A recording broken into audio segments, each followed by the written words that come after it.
Hello guys, कैसे हैं आप लोग। आई होप आप सभी बहुत अच्छे होंगे। तो सबसे पहले तो आज आपको लोहड़ी की बहुत सारी शुभकामनाएं, लोहड़ी दी बधाइयाँ। तो मैं तो बहुत खुश हूँ और मैं रेडी होके बैठ गई हूँ। मतलब बैठ क्या गई हूँ, मैं कहीं जाने वाली हूँ। तो बस आज मैंने लोहड़ी के ओकेशन पे मैंने ये पहना है और शाम को हम लोहड़ी सेलिब्रेट करेंगे। आप लोग भी करते होंगे, कुछ लोग करते होंगे जिनका ये फेस्टिवल है। वैसे तो सब, मुझे लगता है कि सभी को फेस्टिवल मनाने चाहिए और सारे फेस्टिवल सेलिब्रेट करने चाहिए, लेकिन जिनका फेस्टिवल है वो ज़रूर इन्जॉय करेंगे। शाम को लोहड़ी मनाई जाएगी, हमारे यहाँ भी मनाई जाएगी। तो फिलहाल तो मैं अभी जा रही हूँ गुरुद्वारे मत्था टेकने, क्योंकि आज लोहड़ी है। तो मैंने सोचा कि जाके गुरुद्वारे में जाके मत्था टेक के आती हूँ। तो बस आप लोगों से बात करने का मन हुआ और आप लोगों को कुछ बताने का मन हुआ, तो मैं आ गई आप लोगों के सामने। आज का व्लॉग मेरा आएगा रात को और आप लोग ज़रूर देखिएगा। रात तक तो मेरा ये वाला व्लॉग आ जाएगा कि मैं कहाँ कहाँ गई हूँ और मैंने लोहड़ी कैसे सेलिब्रेट की है। तो फिर से आप लोगों को लोहड़ी की बहुत बहुत बहुत बधाई। और आप लोगों का जो ये पूरा साल है ये बहुत अच्छा जाए, आने वाला भी साल बहुत अच्छा जाए। कहते हैं ना कि जो लोहड़ी होती है या जो कल है मकर संक्रांति, कुछ लोग मकर संक्रांति सेलिब्रेट करते हैं और हमारे यहाँ तो लोहड़ी मनाई जाती है कि इस दिन से हमारे जो शादी है, अच्छे जो कहते हैं ना अच्छे फंक्शन होते हैं, जो अच्छे सेलिब्रेशन होते हैं या अच्छा काम कह सकते हैं, जो काम होते हैं वो हमारे स्टार्ट हो जाते हैं। बहुत से लोग के यहाँ शादियाँ होती हैं, मुंडन होते हैं, सारी गोद भराई वगैरह होती है। तो मकर संक्रांति के बाद में, लोहड़ी के बाद में आप इस चीज़ों को मना सकते हैं। उसके पहले कुछ ऐसे मतलब दिन होते हैं जिनमें हम लोग नहीं मनाते हैं। सबके यहाँ अपना अपना है भाई, जो लोग मानते हैं। तो फ़िलहाल मैं अभी जाऊँगी गुरुद्वारे मत्था टेकने। उसके बाद में क्या क्या करना है मुझे, कहाँ कहाँ मैं जा रही हूँ और क्या क्या करूँगी, वो सब आपको दिखाती रहूँगी मेरे व्लॉग में। तो प्लीज़ मेरे व्लॉग को देखते रहिएगा। और जिन्होंने मुझे फॉलो नहीं किया है, सब्सक्राइब नहीं किया है, प्लीज़ मेरे चैनल को सब्सक्राइब कर लीजिएगा, लाइक करिएगा और पसंद आए तो शेयर भी करिएगा। देखिए, जब पसंद आए तो ही लाइक करिएगा भाई, बहुत झूठी तारीफ नहीं चाहिए। आप लोग को अगर कुछ पसंद आता है तो लाइक करिएगा। तो मेरे ब्लॉग में बने रहिए। मैं आप लोगों को आज शेयर कराती हूँ कि मैं कहाँ कहाँ जा रही हूँ। फिलहाल के लिए मैं भी छोटा सा ब्रेक लेती हूँ, फिर मिलूँगी आगे। और मैं रेडी हो चुकी थी।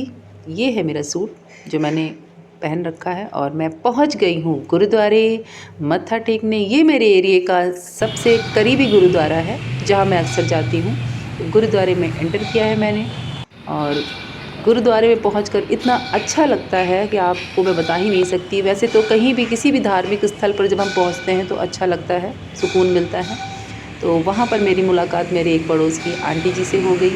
बहुत ही अच्छी आंटी हैं। मैं उनसे बात करने लगी और फिर उसके बाद में मैंने गुरुद्वारे में प्रवेश किया, एंटर किया और अंदर गई। गुरुद्वारे में ये कंपलसरी है कि आप सर पे चुन्नी रख कर ज़रूर जाएं, खाली सर नहीं होना चाहिए। और गुरुद्वारे में बहुत ही ज़्यादा शांति थी, इतना अच्छा लग रहा। बाबा जी की रहमत सब पर बनी रहे, यही कामना है मेरी सभी के लिए और सब पर उनका आशीर्वाद बना रहे। और मैंने मत्था टेका, आशीर्वाद लिया बाबा जी का और इतना ज़्यादा मुझे अच्छा लगता है गुरुद्वारे में। जब भी मैं जाती हूँ बहुत ही सुकून मिलता है।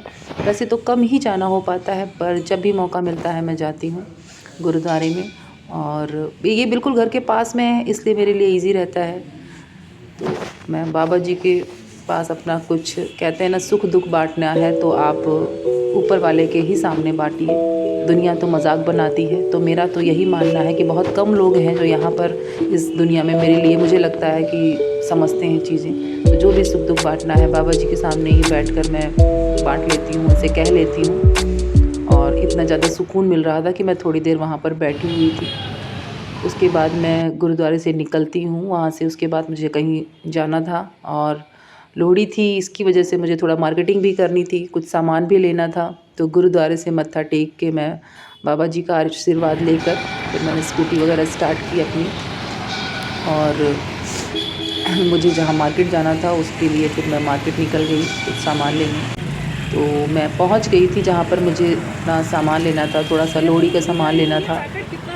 तो मैं एक शॉप पे पहुँच गई जो ये घर के बिल्कुल पास में है।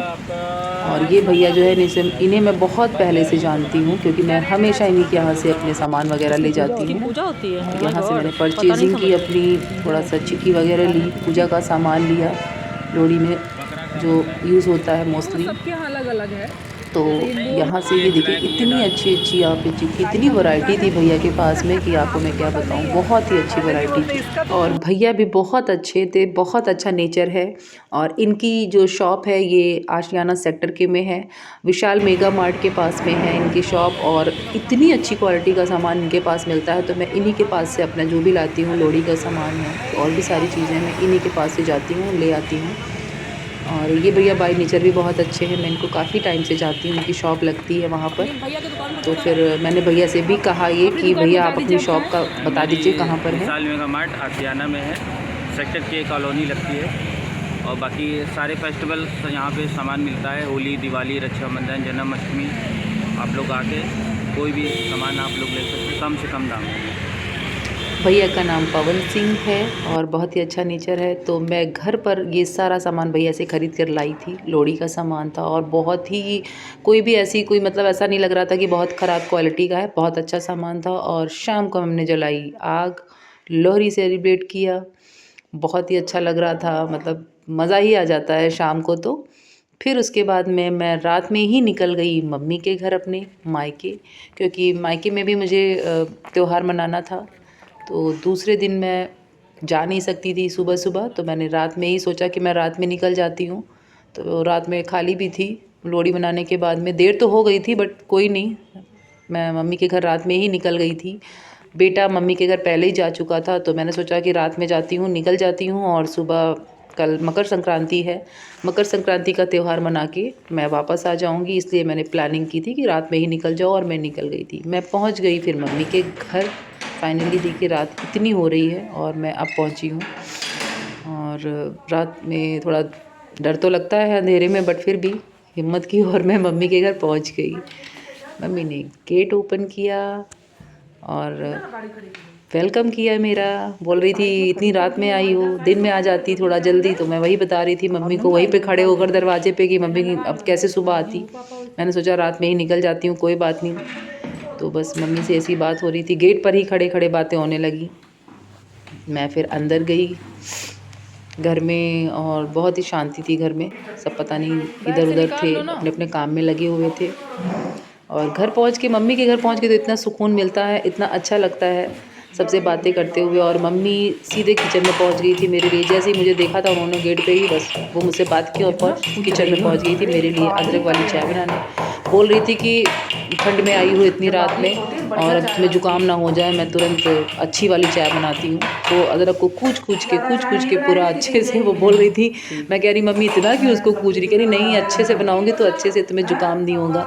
तो कह रही मम्मी मेरी जाके किचन में चाय बना रही थी। अच्छा लगता है माँ के हाथ की चाय, और मैं बहुत खुश थी। हमारे आदी जी अपने खेलने में लगे हुए थे, इधर उधर मस्ती कर रहे थे। नानी के घर आके तो बिल्कुल फ्री हो जाते हैं, बिल्कुल मस्त हो जाते हैं। और गाइस मम्मी का घर तो सभी को पता है, मायका जो बेटियां हैं जिनकी शादी हो गई है या शादी नहीं हुई है, सबके लिए भी मम्मी का घर तो मम्मी का घर ही होता है, मम्मी पापा का घर। शादी के बाद तो ज़्यादा ही याद आती है मायके की, और बेटियों को तो स्पेशली जब वो ससुराल में होती हैं तो मायके की याद ज़रूर आती है। ज़िम्मेदारियाँ बढ़ जाती हैं, कई बार मेरा तो जाना कम ही होता है। तो घर में मैं सबको ढूंढ रही थी कि सब कहाँ हैं, सब गायब हो गए मुझे देखते हुए। सब लोग कहाँ चले गए हैं पता, देखिए देखिए गाइस, पूरे घर में मेरे कोई दिखाई नहीं दे रहा है, क्योंकि सबको पता है कि ये सब कैमरे में आ जाएंगे, वीडियो में आ जाएंगे, इसलिए सब इधर उधर छुप गए हैं। बताओ कौन ऐसे करता है गाइस, बताइए। बस मम्मी दिख रही है, मम्मी मेरी बहुत अच्छी है, मम्मी दिख रही है मेरी, ये मम्मी है। और ये मम्मी को बहुत ठंड लग रही है, ठंड तो हो ही रही है। खैर यहाँ वाले घर में हमारे ठंड बहुत पड़ती है, बहुत ज़्यादा ठंड होती है, खुला एरिया है यहाँ का। और आदि आदि क्या बात है भाई, कुछ हाल चाल नहीं बताओगे अपने? नेताजी नेताजी इधर आइए। गाइस ये नेताजी हैं। नेताजी से तो आप लोग पहले ही मिल चुके थे, किसी भी पार्टी को प्रमोट ना करते हुए, समझे। और ये वोट मांग रहे हैं कि वोट दो, लेकिन किसी भी पार्टी से नहीं है ये। इनके अपने अलग ही एक स्वैग रहता है।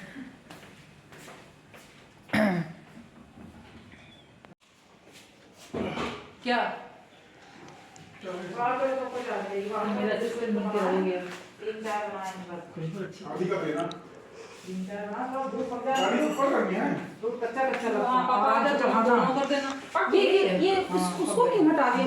होने लगी थी चाय पर चर्चा। भाई चाय मांग रहा था कि भाई मुझे भी हिस्सा दो चाय पे, जो चाय बनाई है मुझे भी हिस्सा चाहिए। वैसे भी सर्दियों में चाय सभी को अच्छी लगती है, तो वो भी आ गया था कि मेरी भी हिस्सा लगाओ चाय में।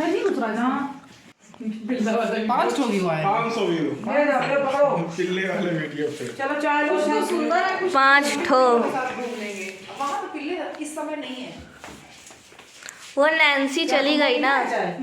तुमको पीना है? तुम पी। हाँ। कुछ इसके साथ मम्मी है कुछ खाने के लिए, बिस्कुट वगैरह यार दियो यार। बंद करो कैमरा। कुछ दो खा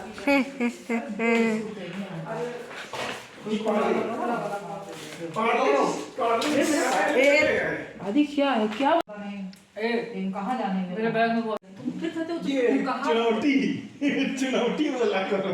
मेरी चुनौती दो हमको। चुनौती क्या है? चुनौती है आजकल के लोगों की।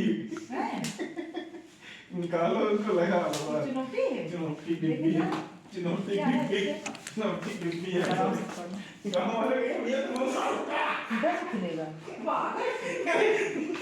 गाँव वाले भैया तुम फिर शुरू हो गया था हंसी मजाक। कुछ पुराने पलों को याद करके हम लोग हंस रहे थे, मज़े ले रहे थे। परिवार जब इकट्ठा होता है तो ऐसे ही मज़ा आता है। थोड़ा उसे छेड़ते हैं, थोड़ा उसकी बातें होती हैं, इधर उधर की बातें होती हैं। मतलब इतना अच्छा लगता है मायके पहुंच के मुझे कि मैं बता नहीं सकती। आप लोगों को मेरी खुशी इसमें दिख ही रही होगी। मैं पहुंच के बहुत ही ज़्यादा एंजॉय कर रही थी।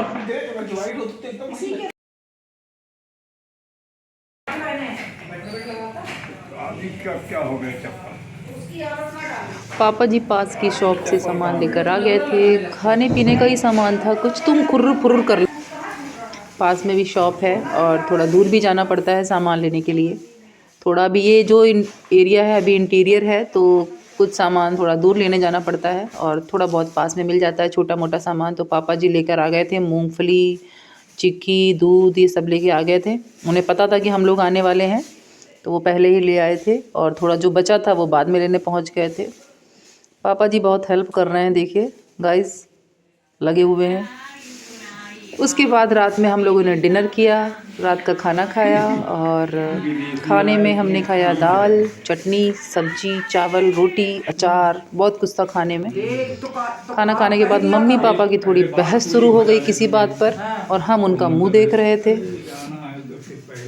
टीवी पता नहीं क्यों दिक्कत कर रही थी, तो शायद मम्मी यही कह रही थी, मुझे लग रहा है कि टीवी सही नहीं है, टीवी हम नहीं लानी पड़ेगी। और फाइनली रात में खाना खाने के बाद हमने खाया गाजर का हलवा और बहन जी ने मेरी गाजर का हलवा बहुत ही ज़्यादा टेस्टी बनाया था। आदि भी मज़े ले लेके खा रहे थे हलवा। मैंने पूछा कैसा है, तो बोल रहे थे मम्मी मैं पहले भी खा चुका हूँ। मैंने कहा कोई बात नहीं, चली जाती। तो गाइस कैसा रहा पूरा दिन आप लोगों का? मैं तो पूरी तरह से थक चुकी हूँ, दिखाई दे रहा होगा, और पूरे नाइट ड्रेस में आ गई हूँ। भाई मैंने तो पूरा अपना जो प्रोग्राम था लोहड़ी का बहुत अच्छे से सेलिब्रेट किया है, बहुत ज़्यादा एंजॉय किया है, पूरी तरह से थक गई हूँ। आप लोगों ने भी किया होगा।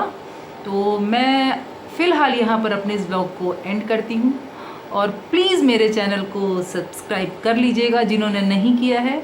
और अगर आपको मेरा ब्लॉग पसंद आता है तो लाइक करिएगा और शेयर भी करिएगा। तो आप लोगों का ज़्यादा कीमती समय ना लेते हुए, क्योंकि ऑलरेडी रात के 10:15 बज रहे हैं, मैं आप लोगों से अलविदा लेती हूँ। तब तक के लिए अगले व्लॉग में मेरे ज़रूर आप लोग आइएगा। कल जो दूसरा व्लॉग है कल ही आ जाएगा, तो आप लोग अगला व्लॉग भी देखने के लिए तैयार रहिएगा, क्योंकि उसमें भी कुछ चटपटा होने वाला है, कुछ मज़ेदार होगा आप लोगों के लिए। तो फ़िलहाल तो अभी मैं इस व्लॉग को एंड करती हूँ। तो बाय बाय।